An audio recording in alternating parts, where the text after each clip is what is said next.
الشيطان الرجيم بسم الله الرحمن الرحيم تبارك الذي بيده الملك وهو على كل شيء قدير الذي خلق الموت والحياة ليبلوكم أيكم أحسن عملا وهو العزيز الغفور الذي خلق 7 سماوات طباقا ما ترى في خلق الرحمن من تفاوت فارجع البصر هل ترى من فطور سبحان ربك رب العزة عما يصفون وسلام على المرسلين والحمد لله رب العالمين صدق الله العظيم وجل أحزاننا وزحابه مؤمنا وغمومنا يا رب العالمين. Ya Allah'ım okuldan Kur'an'ın bereketiyle şu sorunumuzun ehemmiyetlik, hasiyetlik ve menfaatli kılsın. Amin. Amin. Al bilen bugünkü faaliyetimizin kısaca uğurlaştırılışını ben düşendirip öteyim. Bugün bir devletimizdeki şallık tarihimizdeki başlanğanlığını ve ahırlaşkanlığını, yani bir hoşallığımızını, bir nadametimizni ifadalash uchun ikki ishni xatlash uchun bu yerda o'tiribmiz. Qur'on Karim bilan boshladik. Bugungi faoliyatda aziz qimmatli mehmonlardan professor Asad Sulayman efendim, Uyg'ur Maarif uyushmasininki mas'uli Nijat qarindishimiz so'z qildi. Yana bir so'z men Shivisiyaga tunji kelib Uyg'urlarninki ovozini Shivis xalqiga anglatishga tunji asos solgan Farruh Sadıqov akimiz bir leksiya hazırlagandı. Afsus uzaktan bir mehman gelip gelip mehman karnımız bulmaydan qilib bugün öz reyti hazır telefon qilib kelamedi. Şunun için bugün ikki nefer sözleydi. Şunun için üzerinden yukarı seviyedeki alimlerin bayarda tuluga qilmay gel qanla sen bilimga yo'lab qolasan.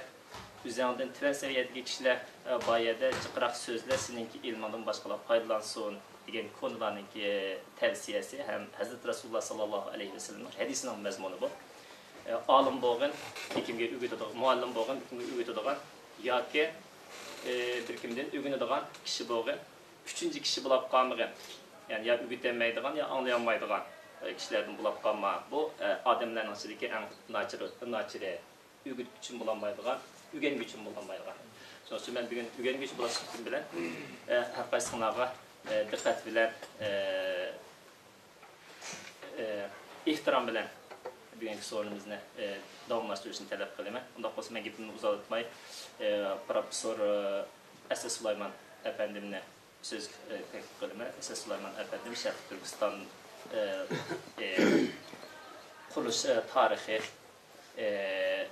tarihi ehemmiyeti ve bugünkü mevcut bulunatkan meselelerini çözügen asasda yarım saatlik leksiya hazırladık. Leksiyana oğlumuzda uyutudu. Hem biz anlap menfaatlendiğine nasip olsun Kudayım. Amin. Kane esaslarına efendim. Esselamu Aleyküm karindaşlar. Bugün bir yere gideceğim bulup tarihimizdeki şanlıq bir iz qaldırğan 1933 yildagi Sharq Turkiston Cumhuriyetining qurilgan kunni tabriklab o'tiribmiz. Hamda mushu munosabat bilan men ko'pchilik azroqqa shu tarixiy shu vaqtdagi Cumhuriyet qurilgan tarixiy ariq ko'rinish va shu vaqtdagi ahvollar haqida qisqacha o'zim o'qib ko'rib tushungan ba'zi ma'lumotlarni ko'pchilik bilan o'rtoqlashsam demoqchi. Hamda hammamizga ma'lum bizim tariximizdeki bulup mu 20. asırdaki iki qatımlıq Cumhuriyet'in kuruluşu o'xshash bir kunga, yani 11. ayın 12. günüge to'g'ri kelgan. Ama 20. asırdaki intayin murakkab tarixiy, ijtimoiy, siyosiy ve başka sebepler tufaylidan bulup mu 1933 yılı Qashqarda kurulgan Sharq Turkiston İslam Cumhuriyeti intayin qisqa vaqtning ichida qurilib, yani şu qisqa vaqtning ichida tarix sahnasiga tushdi. Şoňa bugungi kunda biz duş kelayotgan bugungi reallygymyzda men oýlaýman bizdeki eng çoň meselenin biri bizde tarix tuýgusynyň kemçiligi. Onundan keyin tariximiz jarayonida şekillengen tecrübe sahaklaryny bugün için hizmet kıldırış eňiniň suzlygy, suzlyk sebebinden bizning bugungi duş kelayotgan nurgun meselelerimizden tükürüsü muş meselege baglygyny boldy. Çünki tarix hamda özünün kiläçigine özünün qo'lda tutib turgan millatlar uchun tarix hukmi intayin muhim. Dünyada her qanday millatning tarixi bo'ladi. Ammo her bir millatda shu tarixni qanday tonish, uni qanday xotirlash hamda mushu tarix jarayoni shakllangan tajriba saboqlarni o'zining bugungi realligi uchun qanday xizmat qildirish masalasida millatlarning tutgan yo'li ham ularning saviyasi o'xshash emas. Uyg'urlarning dunyodagi boshqa millatlarga o'xshash intayin parlaq va uzun tariximiz bor. Ammo 20-asrdan buyon bizning beshimizga duch kelgan nurg'un tarixiy kechirmishlar hem bizning beshimizga kelgan xo'shalliklar, kulfatlar sababidan bizda o'zimizning tariximizni to'g'ri tonish, o'rganish, uni xuloslash. Shuningdek, mushu tarixni bizning bolalarimizga miros qilib qoldirishmiz tarix hukmini. Mush jihatlarda bizda tuzuk bir hukm shakllanmadi. Shuning uchun oldi bilan mening ta'kidlaydiganim eng muhimi bizning qo'limizdan kelishicha hozir bir qism tarixiy asarlarimiz imkoniyatning boricha oshkorlanyotdi, nashr qilinyotdi, e'lon qilinyotdi. Shunga mush asarlarni o'qib odamning o'ziga baho berishdagi eng muhim narsa oldidan tarixdan shakllanadi odamning bilimi. Shunga buni bugunimiz uchun, avlodlarimiz uchun hamda hozir biz elib borayotgan shu davoyimiz uchun xizmat qildirsak deb qaramoqchi. Endi biz bu yer ta'kidlab o'tirayotgan shu Cumhuriyet qurilgan kun, ya'ni 33-yili 11-oyning 12-kuni. Qanday bir oq ko'rinishda, qanday bir tarixiy sharoitda bu Sharq Turkiston Islom Cumhuriyeti o'tirg'i chiqdi degan vaqtda nurg'un kishilar tarixda shu ikki qatimliq Cumhuriyetning qurilganligi ham uning qisqa mazgil ichida tarix sahnasiga tushganligidan iborat mushu asos bilimni bilsimi, lekin mushu voqeani maydonga keltirgan davr ariq ko'rinishi tarixiy sharoitlarda ko'p odamning hukm ko'p emas. Shunga biz mushu masalani cho'rigidan oldi qisqacha gapirsak, birsi 33-yildagi 30-yillarning 5-yiligi bizning Uyg'ur vatanidagi vaziyati dunyodagi boshqa joylarga, dunyoning boshqa joylariga parallel holat selishtirgan vaqtda intayin murakkab bir tarixiy sharoit ichida maydonga kelgan. Nimishqa degan vaqtda garchi 1911-yili Xitoyda Manjo imperatorligi yemirilgandan keyin podshohlik xonadonlik oxirlashdi deb qaralsimi, ammo bizning Uyg'urlar vatanida Xitoyning Manjo sulolasining qatqagan siyosiy ijtimoiy tuzumlarda cho'ng o'zgarish bo'lmadi. Ya'ni 11-yili shu Xitoy tarixida maydonga kelgan Shanxay inqilobi degan shu hukm, mush orqali jakalangan Cumhuriyet degan hukm bizning Uyg'ur vataniga yetib kelmadi bu narsa. Buning o'rniga o'z vaqtidagi Manjo xonadonligining qatqagan feodallik tuzum yana davomlashdi. Ya'ni 12-yildan toki 28-yilgacha hammamiz bilamiz Yang Zangshan nomidagi bir militarist, Xitoy militarist bizning Uyg'ur vatanida to'liq kontrol qilib, nomda Xitoyning zimini deb buni saqlab qolgan bo'lsa-mu, lekin u o'z ichidan yarim podshoh holatda o'z oldiga huquq yurgizdi. Hamda mushu jarayonda bu Yang Zangshan o'zining hukmronligini saqlab qolish uchun qo'llangan tadbirlari intayin vahshiy. Bu vahshiylik qandaqdir hozirgi qirg'inchilik subtil emas, balki buning qo'llangani oldi bilan bu millatning ma'rifini yo'qotish, ma'rif engini yo'qotish, jaholat qoldirish, uningdan ishini taqib olish, dunyo bilan bo'lgan aloqasini uzib o'tish. Bu millatning parlaq o'tmishini, madaniyatini suzlashtirish, dunyoda yuz berayotgan yangiliklar, ilm-fan yangiliklari va boshqa nurg'un yangiliklarni Uyg'ur vataniga yo'l atmaslik. Mush orqali xalqni nodon qoldirib, undan o'zining hukmronligini uzartish. Buni to'rt maqsad qilgan. Shunga Yang Zangshan keyingi vaqtlarda o'zi yozgan, masalan, istiqbor hujursidagi xotirlar va boshqa bir qism asarlarda o'zining Uyg'urlar vatanida qanday kontrol qilib turganligini bu asarlarda noyat aniq o'tirib qo'ygan. Hamda 1928-yilga kelganda yana shu vatandagi Xitoylarning yuqori qatlamida siyosiy o'zgarish bo'lib, Yang Zangshanni etib o'ldirdi Urumchida. Etib o'ldirgandan keyin etib o'ldirdi. Bu birisi o'lgan bilan uning o'rniga Jin Shorin deb yana birisi chiqadi. Ya'ni Yang Zangshanni qaslab bir siyosiy istat qilmoqchi bo'lgan Xitoylar yana huquqni tutamaydi, uning o'rniga boshqa Jinshorin deb ichki ishlar noziri shu vaqtdagi. Bu huquqni egallab hokimiyat beshiga chiqib oldi. Endi bu hokimiyatga chiqib olgandan keyin Yang Zemishin'dagi tutgan siyosatiga qarshi holda bu boshqa siyosat yurgizdi.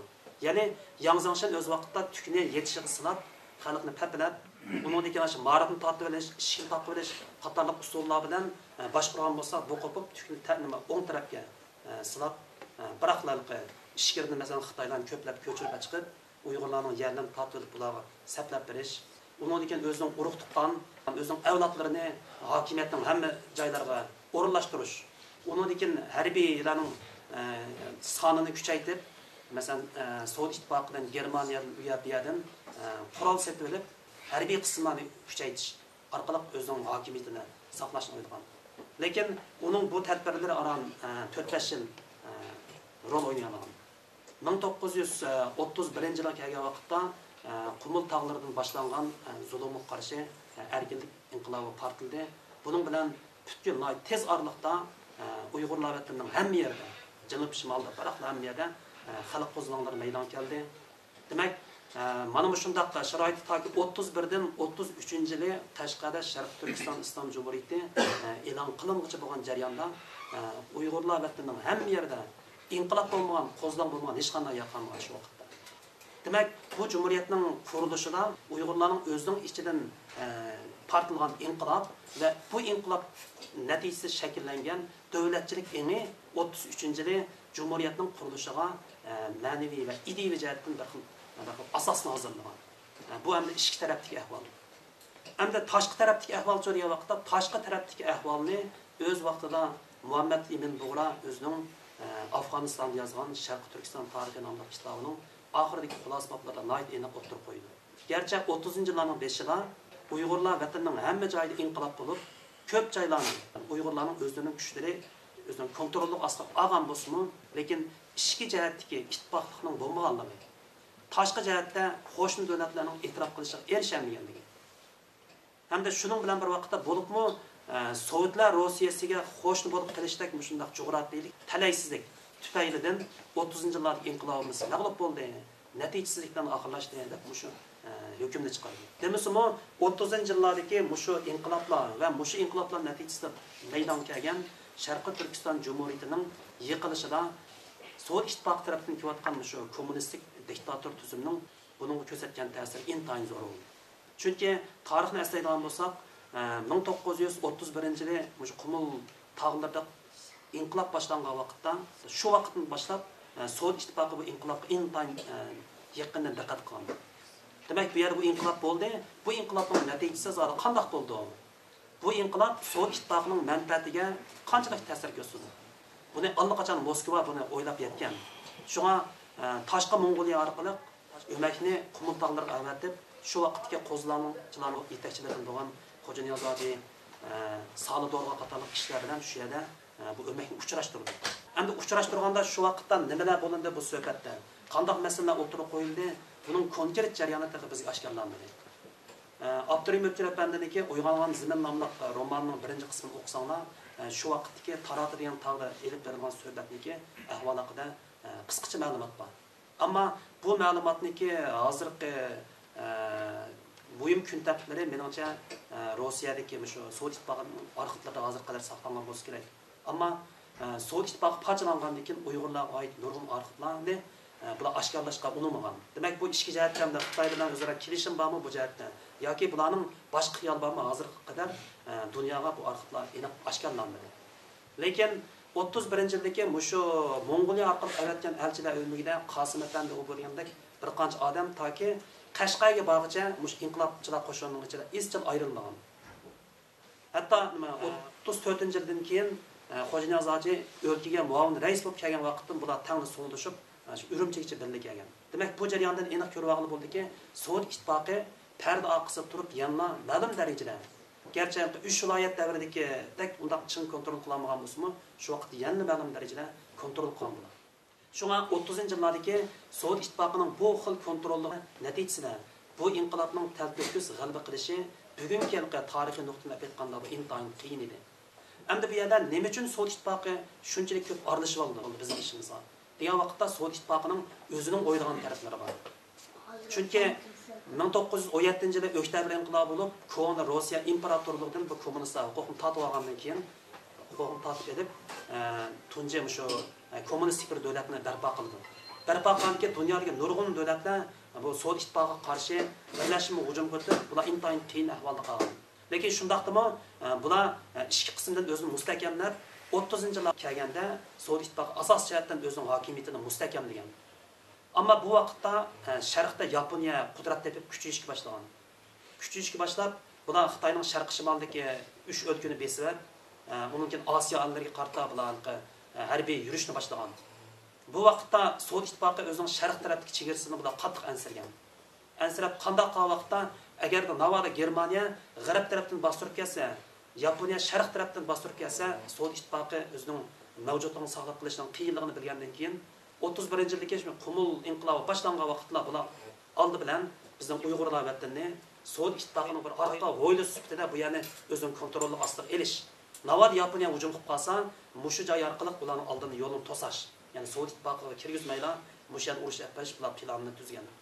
Shuning uchun Sovet ittifoqining 30-yillardagi Uyg'urlarning milliy inqilobi shu qadar arilishining amaliyot bularning o'zining milliy manfaati bilan manfaati nuqtasidan buni aralashgan. Bu bir ahvol. Endi ikkinchi ahvol nima desa, ikkinchi ahvol Sovet ittifoqining kontrolli emas, balki shu vaqtda Uyg'urlar yurti bilan xo'shni bo'lgan Xitoyning shu Qinghai, Gansu qatorli joylarda yashayotgan shu Tungallarning shu inqilob sepiga kirishi hamda bularning shu inqilob jarayonida o'ynagan nurg'unlagan salbiy ta'sirlar tufaylidan bu inqilobning mag'lubiyatining ma'lum bo'lishi shu Tungallar bilan munosabat etishga bo'lishi. Chunki ham hozir hammamiz bilamiz, Tungallarmi bizga o'xshashlar islom diniga e'tiqod qilgan bir xalq. Ammo tarixiy ijtimoiy sabablar tufaylidan o'z vaqtida 20-30-yillarda Uyg'urlarning o'zining mustaqilligini, erkinligini elish yo'lidagi inqilobiga Tungallardan kelgan ziyon xuddi Sovet ittifoqining kelgan ziyonga o'xshashlar intayin ko'p. Shunga bu jihatdagi tariximiz bizning yakunlanmadi. Uning oldida biz bilamiz, masalan, Temur xalq inqilobining tortib toki 30-40-yillargacha Tungallarning mush Uyg'ur inqilobchilarining oldida Qur'on tutib qasam qilib bermagan va'dasi qolmagan. Lekin Qur'on tutib berilgan bu qasamlarning hech qaysi Uyg'urlar orasida amaliy nimasini ko'rsatmagan. Hammasi oxiri tuzko'rlik bilan hatto Allohning kalomig'imi tuzko'rlik qilish bilan oxirlashgan. Shunga 30-yillarda Qumul inqilob boshlangan vaqtda Uyg'urlar intayin zo'rlik umid bilan diniy qarindishimiz bo'lganligi uchun bizga yordam qildi deb o'z vaqtida Majumyingni bularning odamlarini taklif qilgan. Bular Gansu atrofida yo'l topolmay turgan bir vaqtda o'zaro ishki ziddiyat, masalan, Mabufan bilan bo'lgan urush Gansudagi. Bularga Mokkdan xo'sh yaqib, oxiri shu Qumulga kirib birinchi qatamliq shu inqilob mazgilida garchi Ostoli urushda qatnashgan bo'lsa-mu, lekin urush g'animatlarini butunlay o'zidan qilib olish, o'zin qo'shinni kuchaytirish, urushning oldingi safida Uyg'urlarni ishtirib qo'yib, keyindan o'zlari o'lja izlash. Mushuni maqsad qilganligi uchun birinchi qatamliq shu ittifoqlash jarayonida o'tirdi ziddiyat ko'rdi. Oxiri bu inqilobchilar bular bilan vafo kelmaydigan degan bir yakun kelgan.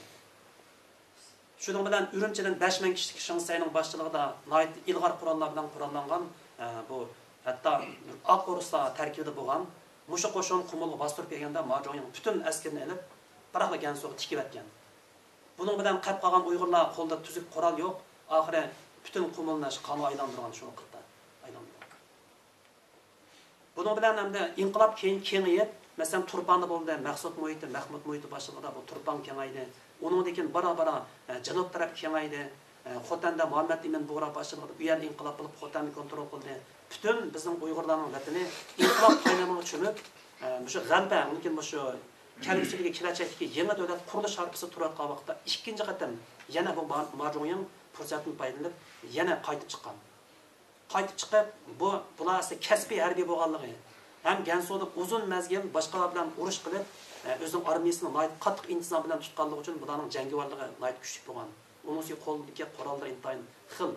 Shunga bular ikkinchi qatam chiqqan vaqtda Mahmud Muhiti bilan Xo'janiyoz Ajining qo'shinlari mushu Gochong Turpan atrofida Urumchiga hujum qilishning tayyorligini qilib turgan vaqt. Shunda bu Majumying askarni boshlab chiqiblar 5000 kishilik.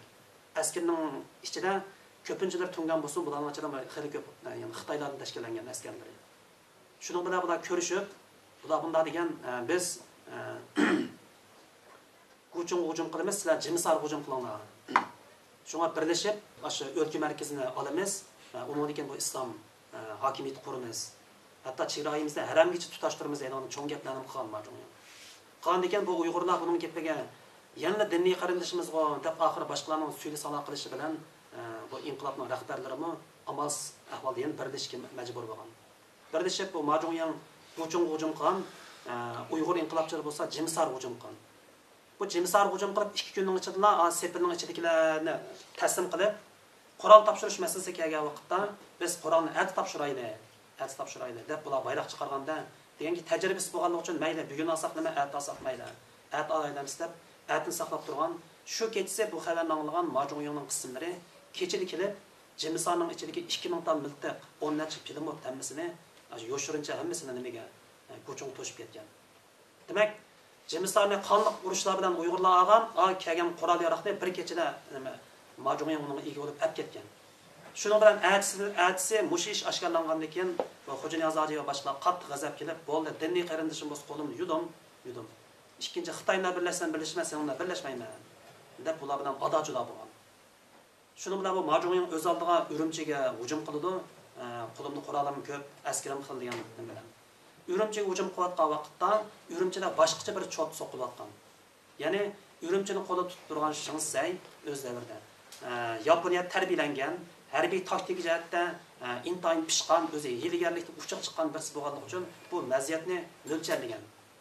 Mo'ljallash jarayonida hamon Majunyanning kuch bo'lgan bilan bu Uyg'urlar vataniga bu besh hukmron bo'lolmaydi, chunki bu sirtdan kelgan kelgunda. İkincisi Uyg'urlarning o'zidan chiqqan inqilobni Sovet ittifoqi qo'llamaydi. Chunki Uyg'uristonda ayrim bir davlat shakllansa, Sovet ittifoqining O'rta Osiyo rayonidagi boshqa jumhuriyatlar biz mustaqilligimiz deb turdi. Shuning uchun Sovet ittifoqi Uyg'urlarga mustaqillik bermaydi. Eng oxiri Talibanligini Sovet ittifoqining men deb o'ylagan.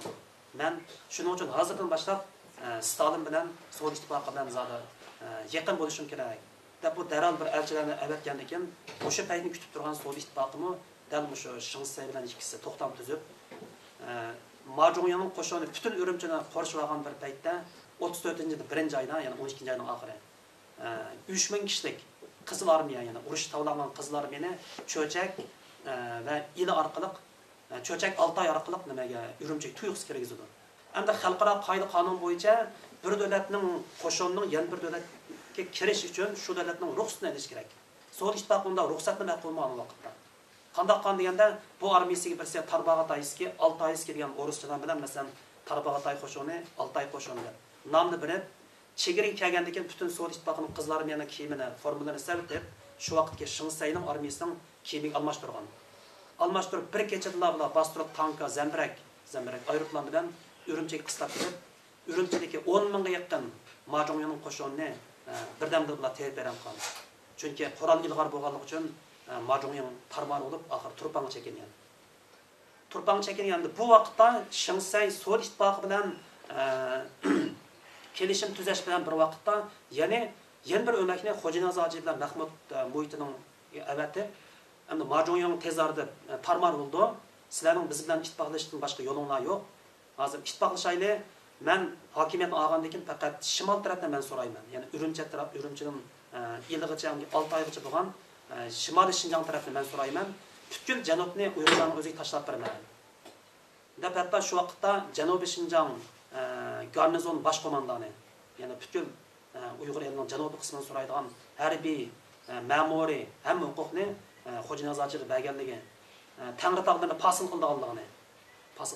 Ammo o'sha janub tarafdagi hokimiyatning nomida, ya'ni Nanjing hukumatiga qaraydiganligi, diplomatiya boshqa jihatlarda bir tutash boshqardiganligi, ammo boshqa hamma huquqni o'ziga beradiganligini va'da qildi.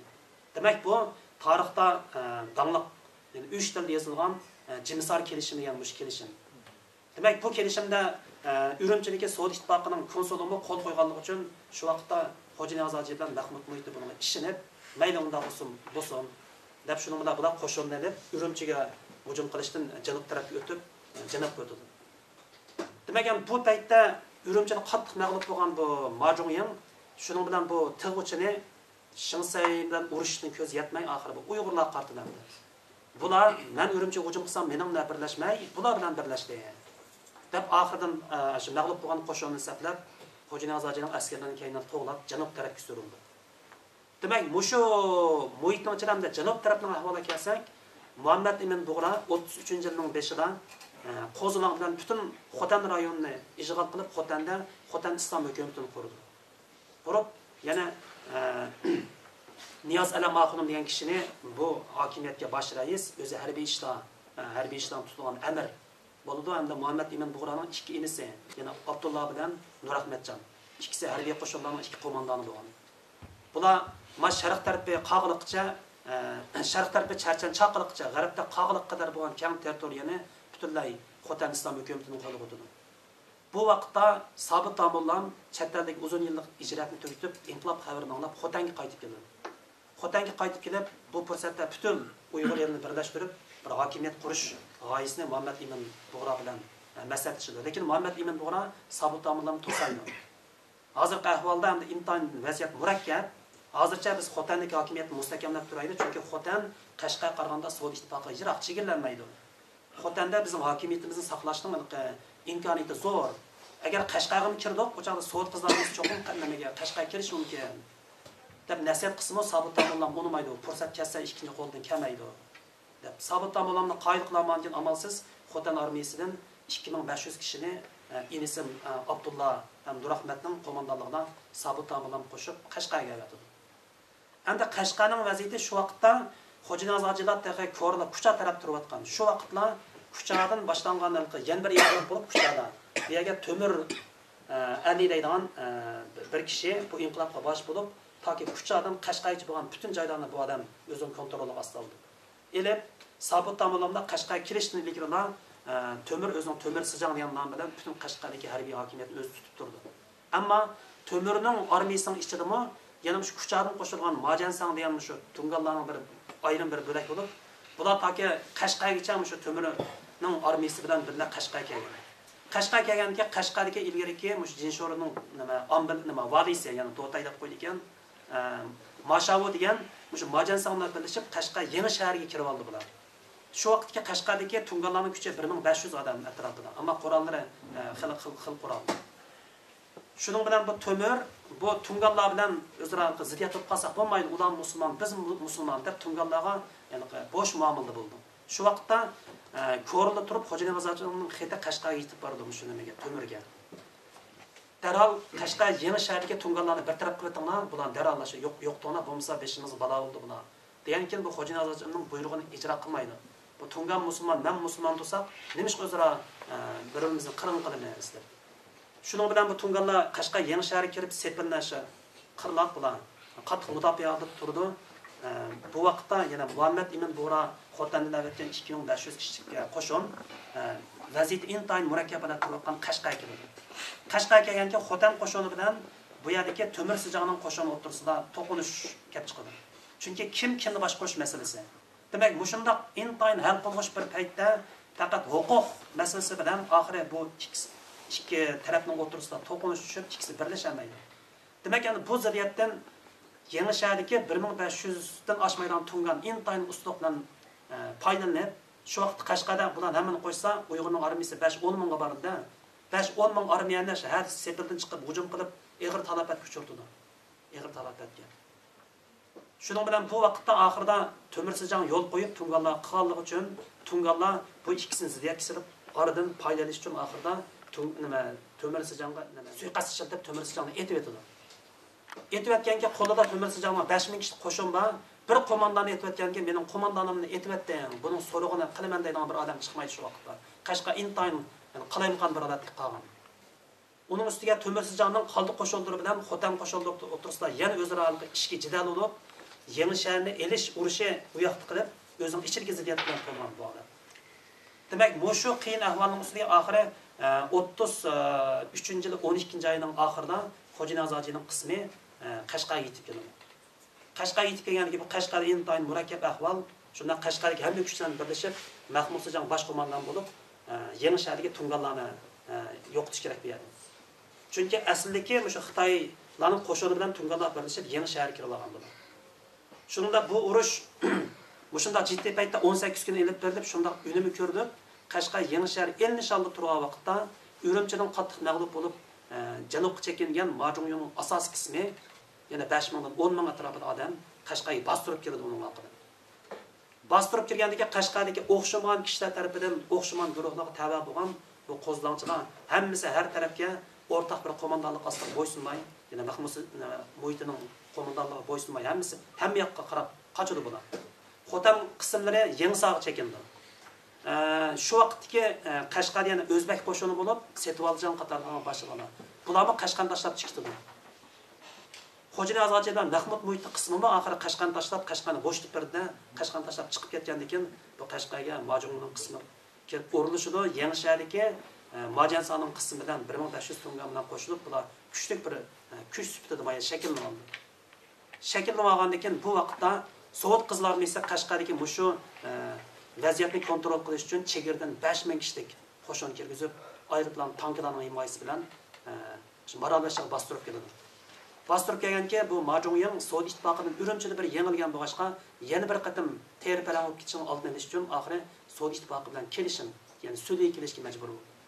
Sovet tarafda edi, sening birdan bir chiqish yo'ling armiyang qoladi, o'zing 30-40 qadam bilan Sovet tarafga o'tsa ashar o'qiysan. Deganki chiqish yo'l tanlanmagan Majungyong oxirida o'zing butkul Uyg'ur yurtlaridan bulab tanlagan oltin ko'mishlarni 20 necha xecharga atib, Erkashlar orqali Sovet ittifoqiga o'tib ketdi.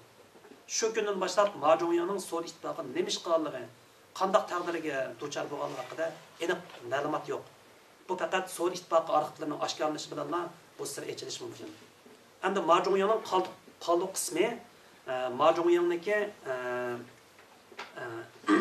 singlisining yo'ldoshi Mahosanning qo'mondonligida bular Xotanga chekindi.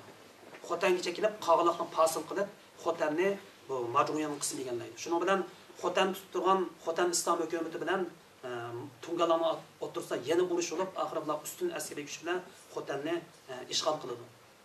Muhammad Ibn Bora amalsizlikdan Xotanni tashlab, o'zining bir qism odamlarini elib, Kashmir orqali Hindistonga o'tib ketishga majbur bo'ldi.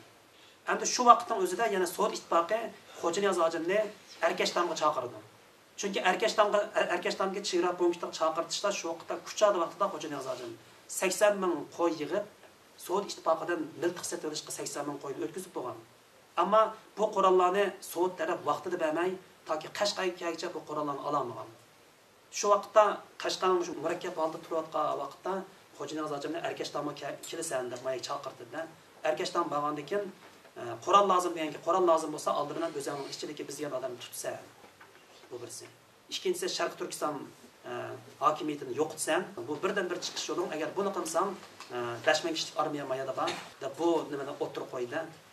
Qilib shuning bilan bunda xil besimlarlar amalsiz bu yerdan qaytib kelib, Erkashtonga qaytib kelgandan keyin bu Sobir Damullam va boshqa Sharq Turkiston hukumatining ministerlarini qo'l qilish buyrug'ini Mahmud Mo'yitga berildi. Shunda bularning bir qismlari Qashqarlar qochadi, Zerib Qari Damullam bilan Sobir Damullam qo'lga tushib, bularni hamda Shinsay armiyasiga O'ruslar topshirib berdi. Buning bilan Qashqarda qurilgan Sharq Turkiston hokimiyati barbod bo'ldi. Demak, endi bugun asliy vaqtda, o'sha qisqa vaqtning ichida 30-yillardagi bu murakkab tarix sharoitini tushuntirish intayin qiyin. Shunga bu yerdagi muhim bo'lgan ba'zi ahvollarni bu yerda deb o'tdik. Endi yana bir ahvol nima desa, biz yuqorida mushunda murakkab bo'lgan tarixiy ahvollarni, ishki ziddiyatlarni, shu vaqt urush holatlarini qisqartirdik. Endi mayadagi yana bir cho'ng sabab nima desa, yana bir cho'ng sabab bugun biz bu tajriba sohasini yakunlagan vaqtda ishki ittifoqning bo'lmasligi, ishki jihatdagi nizo ziddiyatlarning avj olishi amaliyotda 30-yillardagi inqilobdagi eng cho'ng dushmani bo'ldi. Chunki biz baylab o'tdik, agar Qashqardagi qurolli kuchlarni birlashtirgan bo'lsa, shu chog'da 10 necha ming kishilik Uyg'urlar qo'ldan muntazam qo'shin bor, qo'lida qurol bor. Lekin shu qurollar bilan, shu qo'shin bilan Qashqar Yangishahdagi 1500 tungan kuchi yetmadi.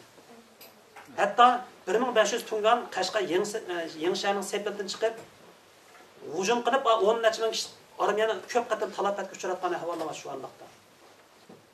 Yana bir tarafdan Qashqarning shu vaqtdagi Qashqarning ichidagi bir qism yuqori tabiatdagi bir qism kishilarmi hatto Uyg'urlarning hokimiyat tutishiga o'zim ishonmagan.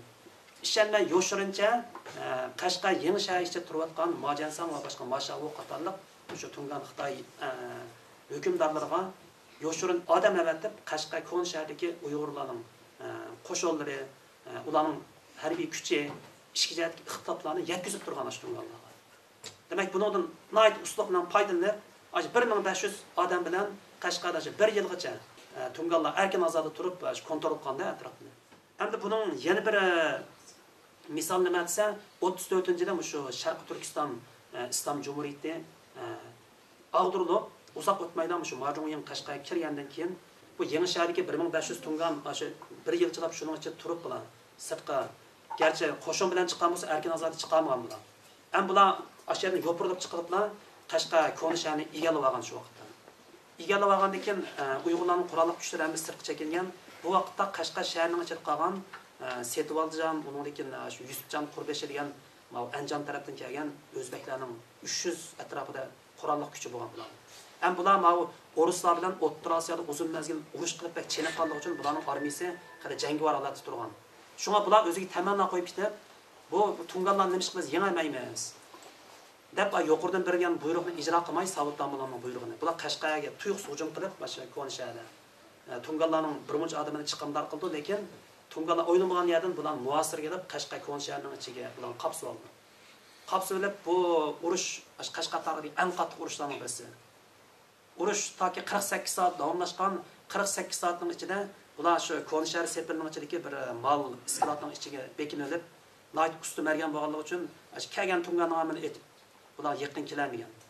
Oxirida bular yenish kuch yetmagan Tungallar sulh qilamiz deganga ishchiliklar ishonmagan ekan teshida bular Tungallarning mo'ldirna kelib Qur'onni tutib turib qasam qilganda hayotamni kafolat qilamiz, faqat Qur'on topshirsanglar bu yerni chiqarib o'tamiz. Deganki oxir hech qanday chiqish yo'li qolmay Qur'onlar nima o'q-to'rim tugagan. Buning bilan Allohning kalomi bilan qasam qilganligi uchun bunga ishlaydilar. Yana bir qatam aldam holda tushganda shuning bilan bular Qur'on topshirgandagilar hammasini yig'iblar, ashunchalik necha shu mujohidning hammasini tutqunni bo'g'ib, hammasini o'limga hukm qilgan. Shuning bilan Qashqarga butkul Uyg'urlarning cho'ng oxinim hammasi Tungallarning oldiga kelib, bu musulmon to'saq, buning ustiga Qur'on tutib qasam qilganlar bunday qilsalar bo'lmaydi deb bularning jinini tilgan bo'lsa, ularning gapini bular kor qilmadi. 300 odamni hammani qirib etgan shu vaqtda. Uningdan keyin bular bizga qarshi chiqdi deb Qashqarda cho'ng qatlam yurgizgan. Bu qatlam 34-yili 2-oyning 5-kundan 9-kungacha bo'lgan oraliqqa to'g'ri keldi. Mush 3 kunlik qatlam jarayonida Qashqarda o'ldirilgan odamning soni haddi hisobsiz. Bugungi kunda bu son aniqlanmadi, ammo shu vaqtdagi Qashqarda turayotgan shu shivitlarniki tintaqtish o'maklar bo'lgan, bularning arxivlarida shu sonlar haqida ma'lumot bor. Undan keyin Qashqardagi Angliya konsulxonasimi o'ldirilgan odamlarning soni taxmini bular tizimlagan. Tizimlash jarayonida o'ldirilganlar 5000 dan 7000 atrofida deb bu taxmini bir mo'lchar. Haqiqiy son zoti qancha hozir bu yan tarixning aniqlashini kutib turmoqda. Demak, 3 kunning ichida aşı nayta az bo'lgan Tungallar quroliga tayinib 5000 dan 7000 gacha Uyg'urni qirib etgan. Butkul oltin kumush boyliqlardan tortib hammani bular qo'lga olgan. Demak, Qashqarning o'zida 10 necha ming kishilik Uyg'ur qo'shinlari taraf-tarafga petrab hech qanday o'rtaq bir qo'mondonlik asla kelamay o'zaro ziddiyatlashgan. Tungallar bo'lsa bu ziddiyatdan foydalanib, mayar o'zining manfaati uchun mandaq ishlarni qilgan. Demak, endi hozir o'ylasak, bu tarix garchi Cumhuriyetning qurilishi biz uchun sharafli bo'lsa-mu, Cumhuriyet qurilgan davrdagi o'sha tarixiy arxiv ko'rinish, Qashqar bo'lib o'tgan ishlarni asasak odamning ichi yetishidir. Demak, mana bu shundoq ishki jihatga ittifoqsizlikning kamligi tufaylidan tashqi dushman rol o'ynadi, ammo o'zimizning ichidagi ittifoqsizlik Cumhuriyetning yiqilishidan texnik ko'p rol o'ynadi. Vaqt munosabati bilan men mushuncha bir narsa depasam, Alloh buyursa buningdagi fursatlarda yana vaqt bo'lishi mumkin. Şuna başkalarının söz porsunu alması için ben bugün düşüncelik sözey. Kalan meseleler olsa yine keyin değiş olamız. Benden Allah razı olsun. Erken biri sözlengen leksiya hakkında soraydıgan bazı kısa sual olsa kulağını götürüp sorsanlar. Bugün Latin Şarkı Türkistan İslam Cumhuriyeti kurulganlığının bir hatır günüsünde olduruptunuz bu sohbette. Aramızda doktor Profesör Esat Süleyman'ın ki boğallığının ait hemmimiz xursan. Deyilip ötken sıkı tarihler ait ibretlik, tesirlik, ehemmiyetlik oldu. Bu yerde xususan shaxsan menga nisbatan bir bilib olishga tegishli masala. Yuqorida aytilgan Mamtimin Bug'raninki chet elga chiqib ketishga majbur bo'lgan vaqti Sharq Turkiston Islom Jumhuriyati qurilgandan keyinmi yoki uning oldidami? Shu masala biraz aydınlaşgan bo'lsa. 33-yili 11-ayning 12-kunida qurilgan. 34-yili, ya'ni yilning 5-ida. Mesela Xitoy manbalarida hozir 3 oy mavjudlik turdi deydi, ammo davomlashgan vaqti shu vaqtki tarixiy reallikni aytganda 6 oy atrofida bo'lgan. Demak 6 oy vaqtda hamda 34-yilning 4-oylarga to'g'ri keladi. Chunki shu 4-oy atrofida Erkeştam orqali, ya'ni Torg'at Eg'iz va Erkeştam orqali Sovet ittifoqining 5000 kishilik armiyasi kirdi. Ular Maralashga kelib, bütün Tungan armiyasini Qashqarga terperam qildi. Onun için Qashqarga kuchlarmi hammasi har taraflarga Petrov qo'mondonsi tag'an. Onun için en oxirida Yakanda Sobit Tamullan bilan Zerib Qarojiniki tutilishi bilan oxiri bu Cumhuriyetning yiqilganligi, ag'dirilganligi aniq bo'ldi. Hamda shu vaqtda Sharq Turkiston Islom Cumhuriyeti yiqilgan vaqtda Xotandagi Xotan Islom hukumati yiqilmagan. Chunki Xotanni yana Xotan xalqi tutib turgan mezgil. Şunun bilan bu Muhammed Emin Bug'ra shu vaqtda Yakandan bu ahvollarni ko'rib shohid bo'lgandan bu tezlikda Xotanga qaytib, Xotandagi barliq kuchlarni birlashtirib, Xotanni mudofaa qilish, qanaqangi Xotanni saqlab qilish haqida bular jiddiy tayyorlik ko'rgan. Lekin Muhammed Emin Bug'raning ikki inisi, ya'ni Shoh Mansurlar noma'gan birisi, Abdullah bilan shu Nur Ahmadjon, Amir Nur Ahmadjon ikkisi Yenisar urushida Tunganlar tarafidan vahshiylik bilan o'ldirilgan. Şu vaqtki Yenisar urushi Tunganlar muasir kelib, Yenisar urushi yarim oydan bir oygacha davomlashgan Xotan mujohidlari Yenisarni tarixda daston bo'lgan qahramonlik bilan qo'g'lagan. Tunganlar shuncha askariy kuch bilan kelgan bo'lsa-mu, Sepilning ustida kecha kunduz bilan ash Sepilni qo'g'dab ustidan may to'kib, har xil amallar bilan Tunganlarni qattiq kirgizgan. Shuning bilan bu Tunganlar yatigidan ash Sepilning ostiga ko'lab berib, bu yerga bomba qo'yib, Sepilni o'rib, ichiga kirgan. O bir oylab uyqusiz ashunday ashlamoq qismishdan qolgan Xotan mujohidlari quchoqlashib jang qilib Tunganlar bilan eng oxirida hammasi shahid bo'ldi. Hamda bu ikki inisining beshini kesib shu chaqda Qashqarga borib Sepilga osqanligi ma'lum. Ammo Muhammed Emin Bug'ra o'zining kitobida ikki inimning o'ldirilganligi aniq emas. Bular ikki afg'onning beshini kesib, ikki inimning beshini qilib ko'rsatgan. Bular izrax g'oyib bo'ldi deb kitobda buni e'tirof qilmaydi. Hamda nima bo'lsin ikki inisi shu jangda yo'qolib ketganligi aniq.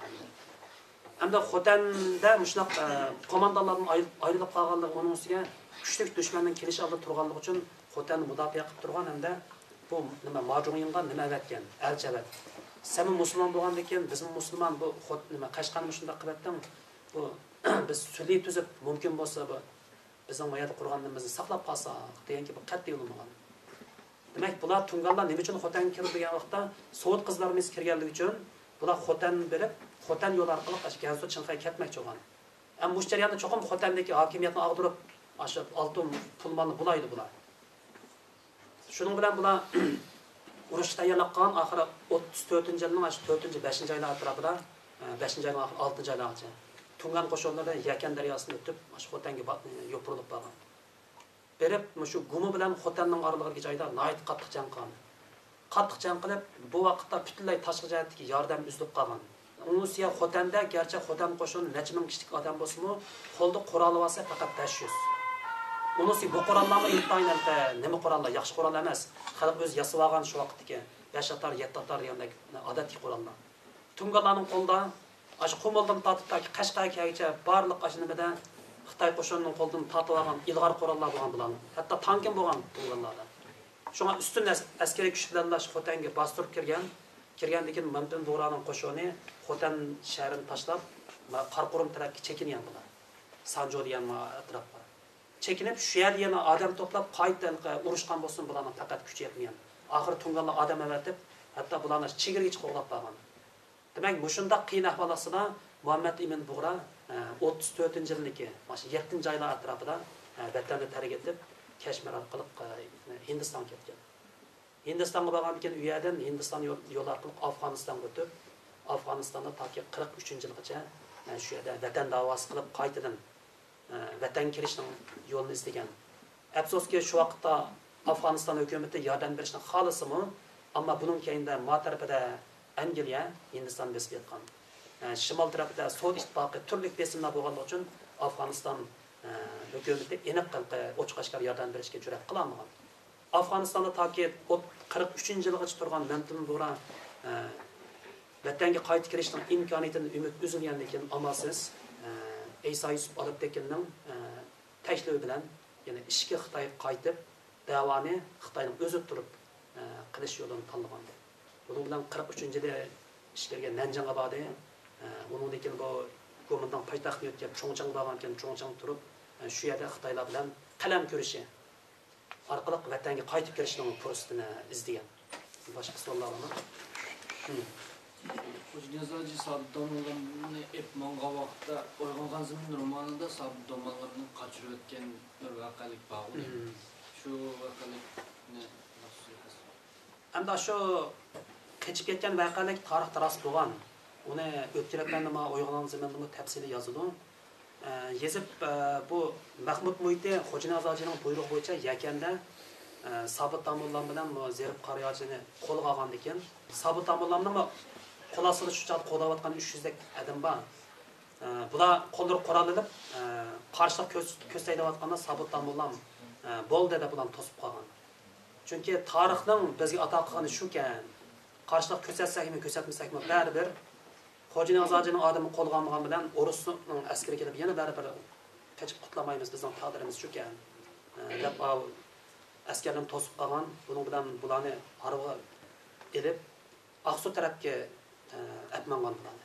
Chunki shu chaqda Shinsayning ham Sovet ittifoqining armiyasi Aqsuga markaz qilib Aqsu to'lishib turgan. Qashqarga kirmagandim Sovet qizlar armiyasi. Nima ish kirmaydi degan vaqtda Qashqarda shu chaqda ingliz konsuli bor, Angliya.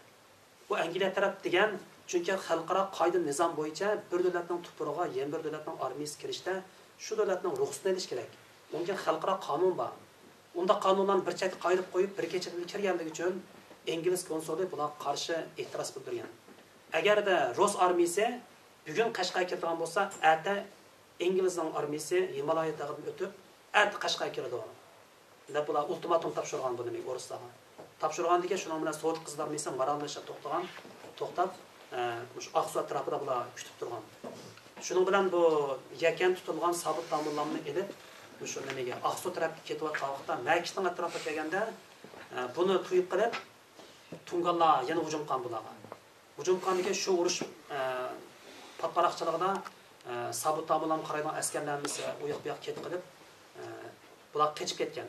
Ham qochib ketganda Sabit Tamullan qochmagan. Shu vaqtda shu Sharq Turkiston hukumatining yana bir sulton Jonibek degan yana bir nimasi bor, harbiy odam. Bu harbiy odam shu qochqinchi qochib g'oyib bo'lgan, o'qitilgan. Ammo Sabit Tamullan bilan bu Zerib Qarayojilni shu Makitning bir yesidan keyin tepib oldi. Qayta tepib Aqsuga berib, shu O'ruslarning qo'liga topshirib berdi. Endi hozir O'ruslarning qo'liga o'tgandan keyin O'ruslarning ansiraydigani shuda, ansiraydığını. Bu ikisini qo'lg'ilab yo'qotish kerak. Unda qilmaganda shu chaqda Sovet ittifoqi o'zining O'rta Osiyodagi, masalan, O'zbekiston, Qozog'iston deb qurib qo'ygan Rossiyani kontrol qilayotgan bilan bularni xotirjam emas. Agarda Sharqi Turkistonda bir hokimiyat, mustaqil hokimiyat qurilsa, bu yana yo'lak qilib turib O'rta Osiyoga boshqalarni, Qozoq, Qirg'iz, O'zbeklarni hokimiyatlar deb bizga da'vo qiladi. Buning uchun bu inqilobni bu nimsida bo'shib ujuq to'sh kerak deb bularni tutgan yo'li shu Sovet ittifoqi. Demek şu jarayonda ularni qochib ketgan rost, ammo yana tepilib qaytadan Aqsuga kirib topshirib bergan bo'lsa. Bu voqea shu. Sharq Turkiston Islom Cumhuriyeti jarayoni shu qisqa vaqt ichida davlat tutib jarayonni qanday islohotlarni baramgan davlat. Bu bir yaxshi savol ekan. Shu vaqtda garchi bu hokimiyat intayin qisqa mezgil mavjud bo'lib turgan bo'lsa-mu, lekin bugungacha bizning qo'limizga kelgan tarixiy ma'lumotlarni qaragan vaqtda bu jumhuriyatning asos qonun bo'lgan. Ya'ni asos qonun Qur'on Karim asosida tuzilgan asos qonun. Shuning bilan bir vaqtda bu asos qonunga shu vaqtdagi dunyodagi boshqa barliq demokratik yoki ilg'or deb qaralgan davlatlardagi asos qonunning ma'lum asos bilimlarimi yana bu nimaga kirgizilgan Kur'an-ı Kerim'in asas kanalında başka bilimden bunun kirgizildi. Mesela Reis Cumhur'un qanchalik muddat vazifa o'taydi, uning vazifasining doirasi nima? Uningdan bosh ministerning vazifa doirasi nima? Har qaysi ministerliklarning vazifasi, uningdan xalq bilan Reis Cumhur, xalq bilan bosh minister, ham xalq bilan hukumat o'rtasidagi munosabatlar nihoyat inchgan. Hozir mush asas qonunni nimada topqili bo'ldi shu Londondagi London universitetining kutubxonasida o'zlarida shvedlar chiqqan nusxasi hozircha London universitetida. Asas Stokgolmda hozir uni London universitetiga o'tkazib berdi kutubxonaga. Agar qiziquvchilar bo'lsa, aşağıya berib kutubxonani aloqalashib ko'rman desa, hozir ko'rgili bo'ladi. Undan boshqa Cumhuriyet qurilgandan keyin har qaysi ministerliklarni saylab bularni ishga kirishtirish bilan bir vaqtda hammasining vazifalari aniq bo'lgan. Masalan, Turkiyada şu Cumhuriyetga qatnashib, şu Cumhuriyetning Sayya ministerligida xizmat o'tagan Musa Turkistoni degan kishiniki bir tarixiy aslimasi Turkiyada nashr qilingan Türkistan faciası degan nomda. Shuni o'qib baqsam nima bo'ldi? Shuni o'qigan vaqtda hatto mushu Cumhuriyet tavasida Sayya ministerligining tavasida Qizil Hilal Ay jamiyati degan jamiyatni qurib, urushda yordar bo'lgan yaralanganlarni kelib davolash, aqsab, hozirgi biz mayadagi Qizil Kirist degandek, hatto shu o'rinlargacha bular hammasini qurgan. Hamda shu vaqtdagi nimalar uchun xizmat qildirgan. Undan keyin yana bir narsa shu maktablar islohoti shu vaqt ekan. Maktablar qurilib, maktablardagi ilgari Kona, Manchang, Manchu sulolasining davridan qolgan maktabning programmasini o'zgartirib, shu vaqtda Turkiyaning undan keyin shu Tataristondan boshlangan jadidchilik harakati davomida maydonga kelgan usuli jadid maktablari.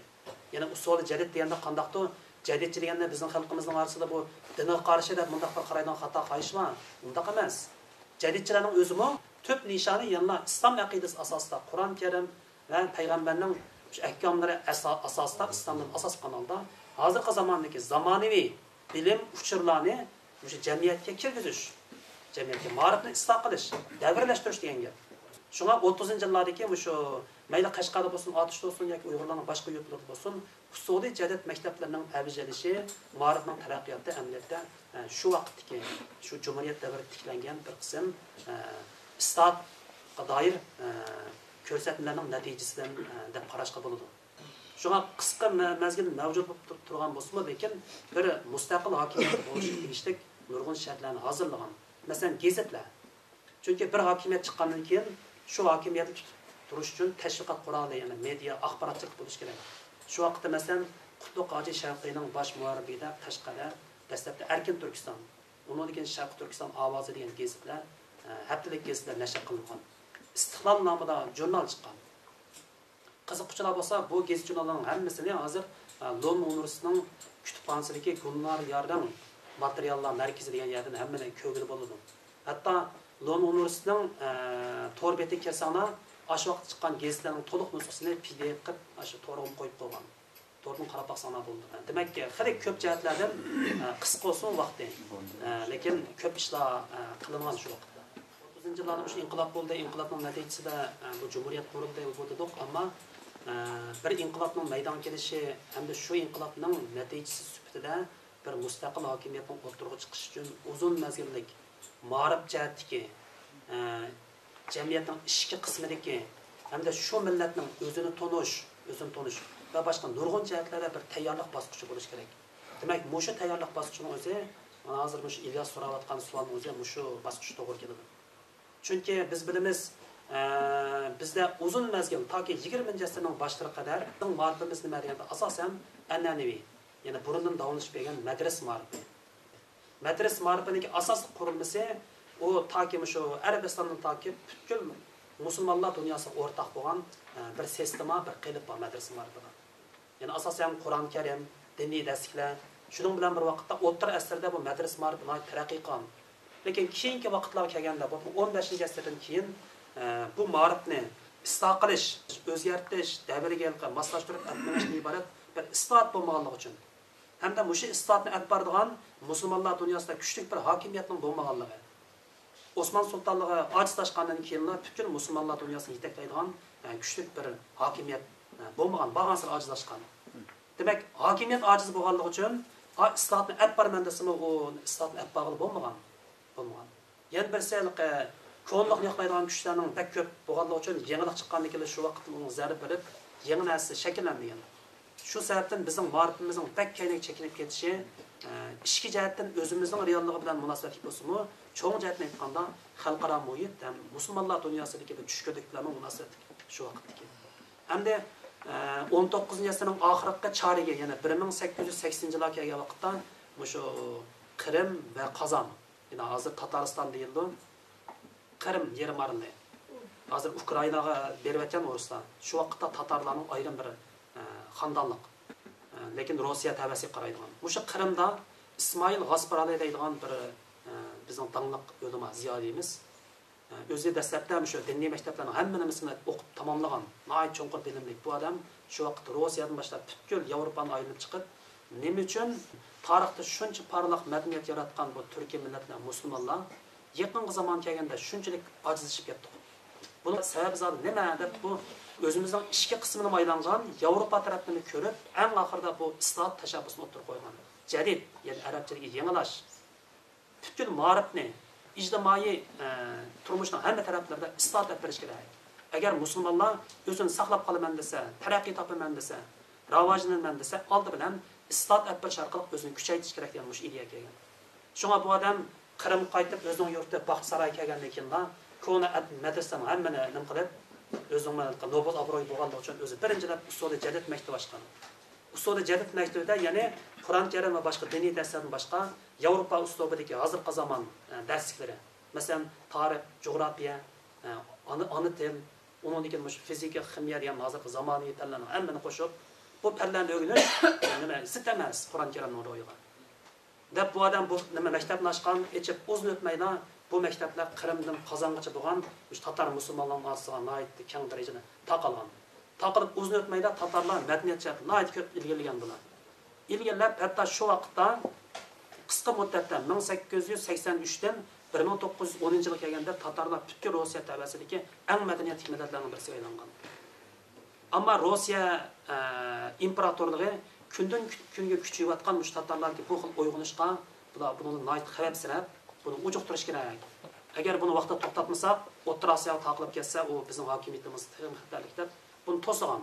Lekin to'sigan bo'lsa-mu, bu harakat nihoyat tezlikda O'rta Osiyo bo'ylab, O'rta Osiyodagi Toshkent, Samarqand, Buxoro, hatto Turkiya, Hindistongacha u yerga militaristlarning o'sha qattiq kontrol ostidagi hatto bizning vatanga yetib berib, bu harakat nihoyat zo'r ta'sir qo'zg'agan.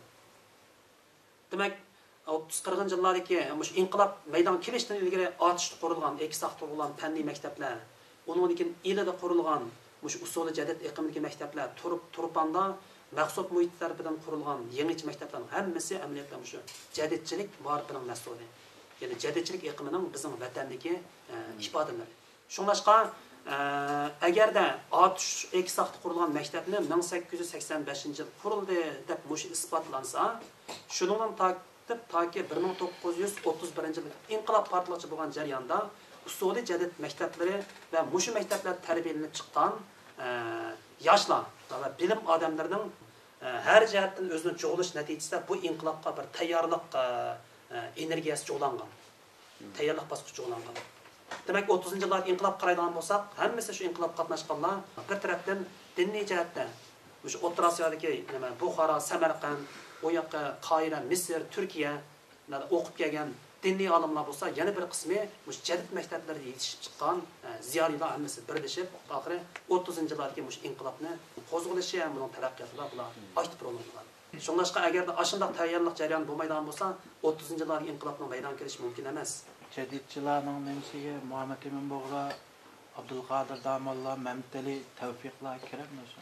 Hamda bizda jadidchilar degan vaqtda bu bir cho'ng tadqiqot temasi.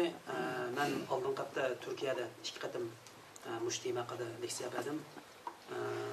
Shu yerda shu savollar so'raldi. Hamda jadidchilar degan vaqtda bu O'rta Osiyoda taqalgan vaqtda o'z vaqtida buni kelib nimalar bo'lganda, mezonlar bo'lgan. Masalan, qandoq odamlar jadidchilar bo'la oladi. Bu nima eng dastlabda bu iqimni barpo qilgan G'asparali. İsmail G'asparali u vaqtda uni o'lchimini o'tirib qo'ygan. Lekin bu harakat taqilib atrofga yeyilish bosqichida bular o'xshagan jo'grafiyada, o'xshagan tuproqlarda, o'xshagan xalqlarning orasida rivojlanganligi uchun o'z davrida bekitilgan o'lchamning hammaga muvofiq kelish notayin. Chunki har bir yurtda, har bir rayonda o'ziga xos omillar, alohida qo'shiliq mangan bo'ladi.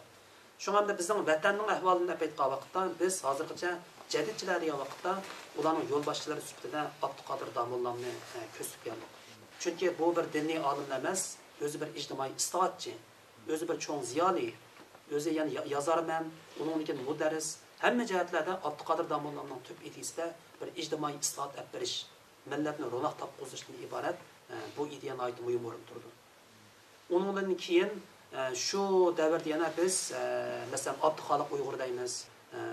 Undan keyin mana ili yettisi Uyg'urlar orasida yetishib chiqqan bizga keyinroq tonildi bu odam Nazarxo'ja Abdusamad deydigan bir bizning sarxil ziyolimiz bor. Bu odamning asarlari bizni ko'p tadqiq qilindi, ammo bu odamning shu vaqtda o'ynagan roli intayin muhim. Endi keyinroq kelsak, masalan, shu 30-yillar inqiloblari jarayonida muhim rol o'ynagan shu Turpandagi Mo'yitila jamiyati. Undan keyin mana 60da yangi maktab etishda his qo'shgan Mamtili Tavfiq apandi. Qatorlarning hammasini biz jadidchilar iqimida sanab keldik. Endi hozirgi ahvolni aytganda Muhammad Ibn Bug'roning o'zini jadidchisi xatolashmaymiz. Chunki bu odam bir diniy ruhga ega odam emas, balki milliy ruhga ega bir odam. O'zi qo'lida qalam to'xtagan odam bo'lib qolmasdan, balki inqilobga bevosita qatnashib bir hokimiyatni qurgan hamda bütün millatning ozodligi uchun bir umr kurashgan bir odam. Agarda jadidchilarning o'lchamidan o'lchaydigan bo'lsak, Muhammad Ibn Bug'roning har qanday tarbi mushu shartlarning hammasiga to'shidi. Vatanda milli degan so'zni Xitoy bilan Uyg'urni farqlantirishda qo'llanishdan bor. Arab dunyosida milli deganda milliy aqmga millatchilik nimasi kuchliroq sarqatilgan ishlarga. Bu to'g'rilikmi nima? Abdushukur efendim radioga bir nima shunning oldida shunning 3 yil ilgari bir nima hozirlik Uyg'urdagi milliy hukumat xalqarodagi millatchilik hukumini o'z ichiga olmaydi. Shuning uchun vatandagi Xitoy bilan Uyg'urni farqlantirishni qo'llandi ekan buni. Bu hukumlar bulunmak bir söz hazır bu arada milli degan söz. Shuningki ishlatilish lug'at ma'nosi. Mumkin bizdagi qo'llanish urullarini tushuntirib qo'yamiz. Hamda shu ba'zi atalg'ular o'xshagan xalqlarda o'xshamagan mazmunda qo'llanib har xil hukm yaratganda, masalan, shu milliy degan so'zning o'zi bizda bir xil xato tushunilgan bir hukm bo'ldi. Masalan, vatanda milliy degan vaqtda qanday qartilib o'tsa, Xanzolar boshqa shu vatanga barliq asalliq millatlarning hammasini, ya'ni Minzo deb ikkiga ayirganda bular. Xanzo deganda o'zi, Minzo deganda boshqa Uyg'ur, Qozoq, Qirg'iz, yani ushaq va hokazo hammani o'z ichiga olgan. Shunga bularga xato qo'llanish tufaylidan bizmi, Uyg'urlarmi milliy degan vaqtda bir necha millatning to'plami sifatida bunday chiqib qolgan so'zlar. Agarda buni logikalik jihatdan aytganda undaq bo'lmaydi, xato hukmi. Har bir millatning o'ziga milliy. Masalan, Uyg'ur bo'lsak, millat bo'lgan vaqtda ism milliy bo'lganda shuni aniqlaydigan sifat uning milliyligi. Masalan, milliy madaniyat deymiz, milliy adabiyot deganda Uyg'ur nisbatan aytganda Uyg'urning adabiyoti, Uyg'urning tili bundaq keladi-da nimaga? Shuning har bir millat uchun milliy deganda faqat shu millatning o'ziga qartildi. Asli hukm shunday bo'lish kerak. Ham arabchada shundaqmi, men uni uqmayman, ammo Uyg'urchadagi ma'no shundaq menish kerakdi. Lekin vatandagi hozirgi ahvolda milliy degan so'zni shunday xato tushunish nimasi bor-da. Hamda milliy bilan millatchilik, xuddi inglizchadagi national bilan nationalism degan so'z hamma o'xshash, hukmi o'xshash. Masalan, national degan vaqtda national bank deb qo'ydim. Masalan, milliy banka yoki davlatning bankisi. Shung Uyg'urchalar inglizchadagi national degan so'zni ham milliy yoki davlat deb tarjima qilish qilindi. Chunki mustaqil davlati bor millatlar uchun aytganda davlat bilan millat hukumi birlashib ketgan. Masalan, shvedlar uchun agarda national bank degan vaqtda davlatning bankisi deyishgan bo'ldi, milliy banki deyishgan bo'ldi. Lekin hamda hozir bizdagi shu lug'at ma'nosi, bu vatandagi lug'at ma'nosida milliy degan so'zning qalaymi qanchalik? Türkiye'deki hazır milliyini Türkiye'de cayık işletici, en ahırkı siz degen 3. şekildeki. Milli dese Uygur, özünün medeniyeti, özünün dini, Uygur'a teve hem nesini içeki ağanı Türkiye'deki hukumunda az milli dep ataydı. Aslında şunda buluş gerek mi Mege? Aslında ben size. Başka sorular? Ama suallar olsa şunçalik yuklayalım başlayalım. Aldı bilen müşketimki sorunni hazırlaştı küç çıkargan Uygur Maarif Uyuşmasizdagi barliq a'zolarga teşekkürümni bildiraman. Esat akamiz nihoyatda yaxshi qimmatga ega leksiya so'zlab berdi. Bizning bu keldigan kelishimizki o'rtaq bir omil bo'lsin, vatan sevgisi. Yani bizning vatanimizga bo'lgan bu ulug' tuproqimizga bo'lgan hech qanday bir shart-sharoit talab qilmaydigan bir vatan sevgimiz. Bizim Jirak'tan neçe yüz kilometre yoldan besip gelip müştak sorunlarda jığılışka, işlerimizni taşlap koyup, didarlışka, Cumhuriyetimizni esleşke amil oldu. Hem de bu bizden söygümüz tarihimizden bu yankı bizden en çok bir bedellerini töleşini talep kılvattığı çünkü bizden vatanimiz şu zulüm aslında tarihte uçurap bakma zulümga, mustemlikge, kırgınçılıklarga uçurap geldi yakınki neticelerden bir yan. Bizden çok bedellerini talep kılmakta. Bizden bu vatan söygümüz kurup ketken gülle, suğu teşna olgandık. Bizden bu vatan söygümüz yine bir nesigi teşna olsun, müstakillik nemesigi teşna olup gelmekte. Bizde şu müstakillik olganda şu vatanımızdaki şu zulümlerden, şu kırgınçılıklardan kurtulup şu topraklardan erkin müstakillikniki avallarının şeyde avalışı şu az qeyrindaşlarımızınki şu erkinlik nemesinden avallarının nefeslendiğin şundak bir nemini teşna olmakta. Bizlerin köp kısmımız, halkımızınki köp kısmı zulüm aslında müstemlik aslında yaşavatımız az bir kısmımız fırsatlarga bo'lib chet ellarga muhaciret erkinliklar va davlatlarga chiqdik. Biz vatansizlikda yashab turib, yine vatan sevgisini o'rgandik.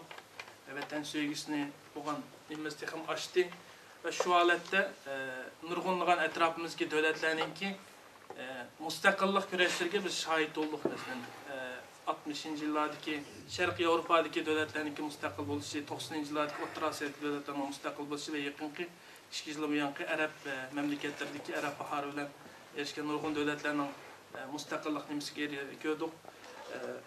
Shunga shohid bo'ldik.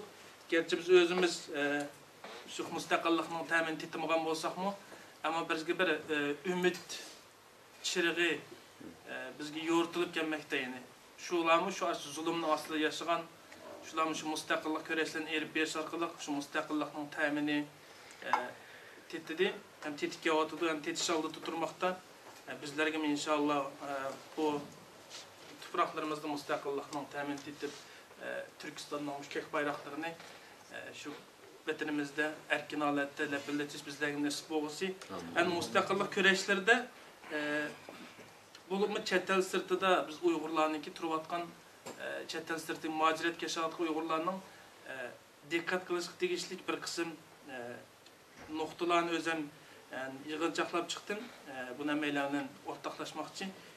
Birincisi bizge ideolojiya cihette Uygur milleti naiti çeçilan aleti turvatımız. Hesapta yakınki 200 yıldan bir yan biz Mancularının olsun, Gomindan hükümetinin olsun, Oruslarının olsun, Xitay komünistlerinin olsun zulüm aslında yaşap gelgenlikin bizde nurgulgan ideolojiyada çeçiliş var. Oxşamagan ideolojiyadaki her xil tipdeki ideologiya nurgun. Onun sırt 50 yıldan tatip muhaciret çıkan Uygurlar her kaysi devletlerde 50'de yaşagan iken şu yerlik yaşavatkan 50'deki şu yanın tesirge ideologisi elbette tabii tesir kıldı. Şundak bir çeçilan galeti turgan iken bizim ideologimiz mi? Nayet çoğun bir çeçilan galette bizden qilishimizning muhim bir mustaqillik topishimizga muhim bir masala ideologiyamizni o'zaro birlashtirish, ya'ni xalqimizga o'rtaq mos keladigan ideologiyamizni o'zaro dunyo qarshimiz ideologiyamizni birlashtirib, agar birlashmagan taqdirda o'zaro shu boshqa bir ideologiyadagi qarindoshlarga hurmat tuyg'umizni ko'rsatib, ittifoqlik nimasini elib berish. Ikkinchi nima dünyanın her qaysi yerlerinde mevcut olup faaliyet ip beriyotgan teşkilatlarının hemkarlığı ve işbirliği. Abaytın Esatkan mu sözlep ötep ketdi. Nurgun yerlerdeki inkılapçı koşullarının özara işki ittifaklıqның bolmaslığı sebebinden bu inkılapның mağlup bolgan ki hazırkı davrda bugünkü gündө mu nurgun teşkilatlar dünyanın amiyeli faaliyetlerini ep beriyotgan bolsun ama bizde hakiki bir teşkilatlarının, cemiyetlerinin özara işbirliğimiz işbirliği hazırgıstık mevcut emez.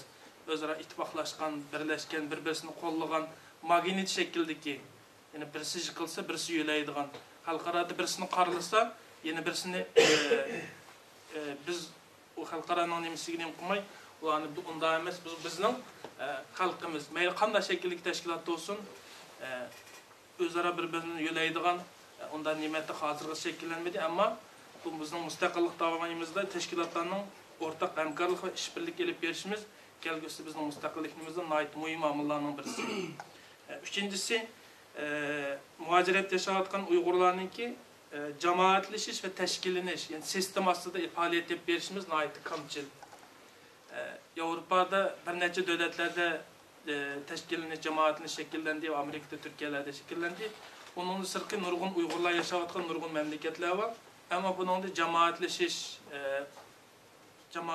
ve teşkilleniş nayt yoxudu. Uygurlar bir-birisimizni körsek, xuddi viruslardan kögendek, hatta jiraqlardan turup telefon numaralarımızı unutmay naytdi. Qaşqan halatda bir xil yaşaydigan vaziyetler şekilleniş ama şekillenmedi. Bunlar nesle mevcut. Ama sistemini halatda bir yaxşı bir neticelerini nem qılımız deyilkenimiz özara cemaatleşişimiz, özara qeyrindaşlaşışımız, dostlaşışımız ve teşkillengen aletde sistemini halatda faaliyet edip berişke doğru kılıyor. Çünkü teşkillengen sistemde atkan bir güç, ular az olsun, ulanın yaxşı bir netice berişi, çeçilen bu aletki köp sandaki kişilerinin nemesinden bular elbette yaxşı netice berdi. Dördüncüsü, evlat terbiyeleş, yani marif sistemimiz. Bunun da Uygurlar hicret kılıp 50. yıllarını başlap Eysayis Baltik'in hicret kılıp çıkanını tartıp hazırlık tahmini 60 yıl yakın vakit öttü. Ama bunun da hazır qarsak şu 60 yıl ceryanında bu vatan davasının, müstakillik davasını qıp kelavatqanlarının ammasi vatan sırtida terbiyelenip çıkan perzentler bulmasın belki şu yıllar ceryanında vatandan çıkıvatkan insanlar kılıvatıdı bunu. Ama vatan sırtida tuğulup çoğulgan insanlarınki şu yerde terbiyelenip, ma'lum bir terbiye erişip vatanın davasını davamlaştırıp kelavatkan marif ses sistemisi yok bunun da. Bizning aldığımız turvatkan çoğun bir el kılıç tegishli mesele yani sistemalaşkan marif yani evlat terbiyeleş nimesini yetekleştiriş yani marif degende faqatlam ki Kur'an-ı Kerim yakımız anlatım terbiyeleşemiz. Mayli ictimai fen olsun, fenni fen olsun, erbi talim terbiye, başka tabi fənlərdəki ximiya, fizika cihetlərdə hər qaysı nimeler evlatlarını terbiyelep yetiştiriş, hatta kelgüsü halkara səkinlərdə biz üçün hizmet kıldığan, bizlerini yetekleydiğen halkara dəyizlik liderlerini, rehberlerini yetiştirip çıkış. Başka milletler kılanı elbette bizim kıla alayımız onu. Müştak sistemlaşkan alette evlatlarını terbiyelep yetiştirişimiz bu müstakillik davamımızda en gerekli mühim amillarının biri. Bunu yani bir A kısıpımız desek oldu bunu da. Dördüncüsü halkaradaki, beşincisi halkaradaki vaziyetlerden önümlük alette faydalanış. Bunun da halkarada buluvatkan vaziyetlerden naitli mühim soğukkallık bilen turup ular bilen diplomatik münasebette beriş olardan özümüzün Türkistan davasınınki bulan Türkistan azatlık davasında özümüz faydalanış tegişlik bazen derslerden faydalanış. En ahırkı bir nokta güçlük bir teşvikat vasıtasının buluşu bizim müstakillik davamımızda nait mühim. Çünkü halkarada hazır teşvikat arkalık insanların kahraman kılıp yetidir, yakımız hainlerin kılıp yetidir. Doğrular kiremlige yerlerge teşvikat ve akbarat arkalık kirip şu devletlerin parçalatı bazen devletlerin kuru yetidir. Ama biz hicret yaşayatkan Uygurlarga teşvikat vasıtası nait bir mühim nokta mesela radyo stansiyası, televizyon stansiyası kuruluşlarla birlikte her bir özümüz dünyada hazır nurgun əmimizin Facebook, Twitter oxşaş nurgulluğun günlük turmuşumuz, işiltilgan nemelerimiz var. Şəxsi halatda biz bunu özümüzün müstakillik işleri için her bir insan şunun güç çıkara alaydı elbette. Mesela Mısır'daki inqilab jarayonida mı bular şu Tahir meydanında yığıldı. Yığılış jarayonida bularning asosiy uçuruş nemesi Facebook'ta bo'ldi. Facebook'ta o'zaro maxfiy guruh qurib hech qanday imkonlanmaydigan Facebook'ta ertiki yığılışning qanday programmalarini tuzib shunday uçur vasıtalardan teşviqatdan shunday foydalandi. Albatta bizga mu bunday teşviqat vasıtasınınki bo'lishi nayt muhim deb qarayman. Ahırda sözümni bir Türkiye'de bo'lgan bir vaqalik Osmanlı imperiyası örülüp geldiğinden keyin bir anınınki bir qilgan bir vaqaligini amaylayından ortaqlaşmoqchi uchun sözümni ahırlaştırman. Osmanlı imperiyası yıkılıp Türkiye'ye bütün dünya Cahangir devletler bir svelişqa parçalash urinayotgan chaqda nayt qattiq urushlar bo'lganda bir asker aq sapki berib bir qism bir turkum yemekliklarni kiyim kechaklarning kamçıl bo'lganlik uchun aq sapki ekemoqchi bo'lganda qaytayotganda bir ayol va bir balasi ikkisi bular uchraydi ekan. Uchirgan chaqda asker nayt aldirash manganda ayol u askerni to'xtatib so'raydi, sen nega mangding? Nimancha aldirash? Dese men aq sapki berib kiyim kechak va o'q-dori narsalarni, ba'zan narsalarni yetishmayotdi, shuni ekemoqchi deb. Şu halatda balının ayolning balasi og'riq holatga balasini o'rangan ekan, to'qshnoq kangri bir o'rang'uchi. Şu ayol balasini o'ragan shunaqa bir kangri latini elib, al buni sen berib mushuningda askarlarni o'ra, so'qit qolgan askarlarni deb askarga berdik. Askar so'raydi, "Sening balang og'riq ekan, balang ishlasin" desa, deydi ekan askar. Ammo ayol javob qaytardi ekan, "Mening balam o'lib kelsa yoki og'ir bo'lib qolsa, men balani yana tug'alayman. Ammo vatanimiz o'lib ketib qolsa, men vatanimni tug'olmayman. Vatan yo'qolsa, biz hammamiz yo'qolamiz, bizning mustaqilligimiz yo'qolsa, biz hammamiz mavjudligimiz yo'qoladi" deb deydi-ki, hammamizda shunaq vatanparvar o'yinin bo'lishi, vatan sevgisining bo'lishini umid qilaman. Sözümü inşallah ahırlaştırmaya mağlanın kegine rahmet. Ahmetlik leksiyelerini anladık. Hem neçe vaktin beri soraşqa tegişlik bo'lgan beşimizde aydınlaşmagan bazı so'rallar. Tarixte bazı yekunlashga tegishlik, yakun chiqarishga tegishlik meseleler aydınlaştı beşimizde. Mushundaq uçurishlarninki qararlik yoki bir ayda yoki 3 ayda bir devlet mustaqilliqi kuniga qayd qilinib qolmasdan balki 3-4 fasillik bunaq bir davomlashgan buguni masalan birinchi qatimliqda bu mazmun qilinib tarix, yeni bir qatimda muarif, madaniyat, adab, axloq degandek, yani bu Uyg'ur devletini qurib chiqish uchun aslında ben şunda degan ekan, devlet nazariyasida evvel devletin sizinki qalbingda quriladi, qalbingda qurilib bo'lgandan keyin oilangda qurilib bo'lgandan keyin jamiyatingda pishib yetilgandan keyin devlet birlik keldi.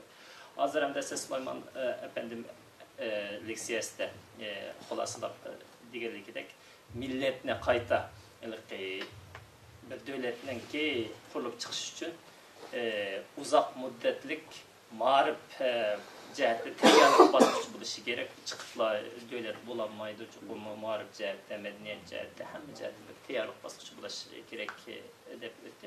Hozir biz mana dal shu biz hozir nol basqıcı desek bo'ldi davlatchilik nimamizni, hozirgi ahvolimizni sirch olsak, ammo biz musulmon bo'lganligimiz uchun umidvor yashaymiz. Ba'zi ishlarni sababga bog'lab tushunsak-mu, yana ba'zi ishni sebepten sırtı da bulduğallıktan ibaret bir möcüze gibi işimiz. Çünkü köz aldığımızda hiç kim işenmeyen mübarek hakimiyeti yıkıldı. 3-4 yıl ilgiri 2 milyon bizden hoten yoki nimege okşaşma bu post nime deymiz vatanimizdeki en çoğu vilayetlerden biri yaken. Şununla okşaş bir vilayetçilik nüfusu çıkmaydigan devlet kusuva mı 5 milyonluk nüfusu var. Devlet mi azaltılıp gitti. Hatta halkara bu içe tutuş buyruğu çıkıp ketken terörist tizimdeki kirgizip näge was asman yarak yapattık bulap ketken bir adam bütün dünya onunla nispeten nimisini özgertip, tunuşunu özgertip Nobel Teşvik mukafatıga ilişkendirse devlet nimisi olap kaldı bu adam. Devlet ministri yoki reis olap kaldı. İnşallah bizning imizde bir Müslüman bola sübütimiz bilan imizga umidimiz var. Şu umid bilan bizga tayyorlik bo'lishi kerak. Neki oxirgi talablar. Bugungi faoliyatimizning eng ahamiyatli bo'lishi uchun Janob Allohning rahmatini, mag'firatini tilab, devletimizning tezroq asli kelishini tilab, Umar Maqsumning duosi bilan bugungi faoliyatimizni oxirlashtirishni Umar Maqsum. Amin. Elhamdülillahi vahde ve salatu vesselamu ala men nebiyye ba'de ve ala alihi ve ashabihi ecmaîn. Allahümme arinal hakka hakka ve rızkına ittiba'a ve arinal batila batila ve rızkına ijtinaba. Ya Allah bizleri doğru yolda gözetkin ya Allah. Ya Allah doğru yolda mağluş nisp kılgın ya Allah. Doğru işlerini kılgın nisp kılgın ya Allah. Ya Allah hatanı bizlere hata göstergin ya Allah. Hata işlerini bizden yarak kılgın ya Allah. İkinci katem hataga desep sebeplerini salak kılgın ya Allah. İnsan cinden boğan bizden düşmanlarımızın bizden yarak kılgın ya Allah. İçine pasarçıların bizden yarak kılgın ya Allah. Ya Allah bizlerle nasibimizi birleştirdin ya Allah. Ya Allah sen bizim tilimizi bir kıldın ya Allah. Ya Allah bizim milletimizi bir kıldın ya Allah.